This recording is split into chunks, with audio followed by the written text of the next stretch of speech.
Yes, I play David Henninger, who is married to Jo Henninger, played by Jessica Chastain.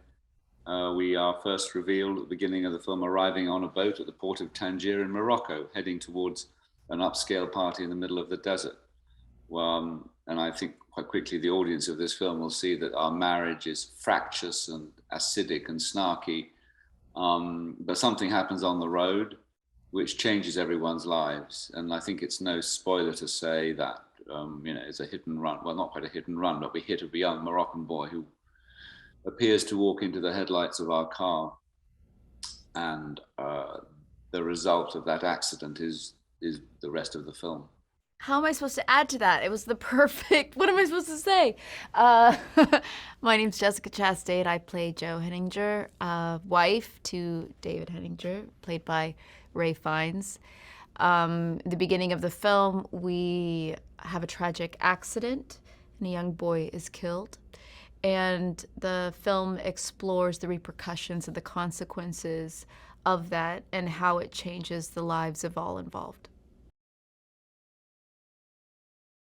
Well, initially, I think we come with, as you say, the entitlement means we don't really see these people who are, they are the stage management of the party.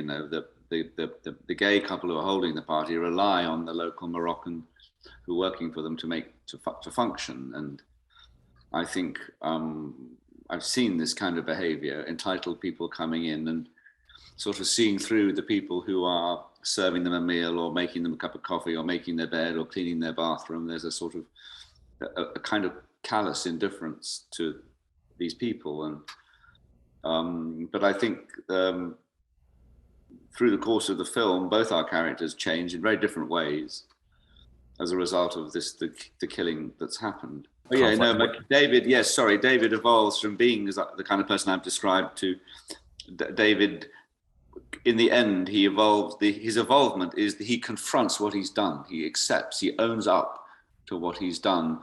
Initially, reluctantly, perhaps, but what was interesting about the part to play was the evolvement towards accepting, taking responsibility for what you've done, even if it means that you might have to go lean into an eye for an eye and a tooth for a tooth. That if he's killed someone, maybe he has to die.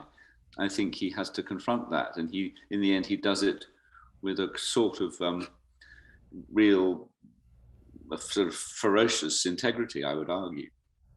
I think the film, in addition to exploring privilege and race, what I loved so much about Jo and John's writing and the novel, it explores gender.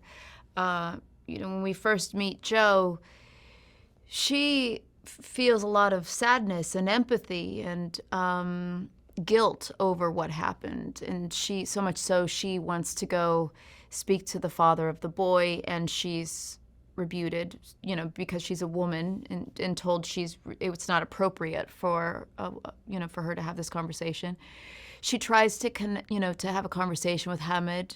You see these moments of her being ignored, I think, merely, because of her gender. And you see her rebel against that and then throw it in the face of all these men. This sense of her power and her fearless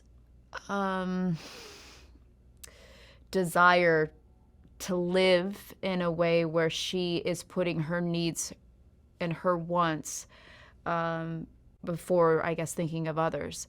So she makes quite a transformational journey throughout this film. Yes, she doesn't behave in a way that I think throughout the film might be the most compassionate towards the end of the film. But you see this woman who is in desperate need of changing her life and behaving in a way that it feels like it's an act of survival for her.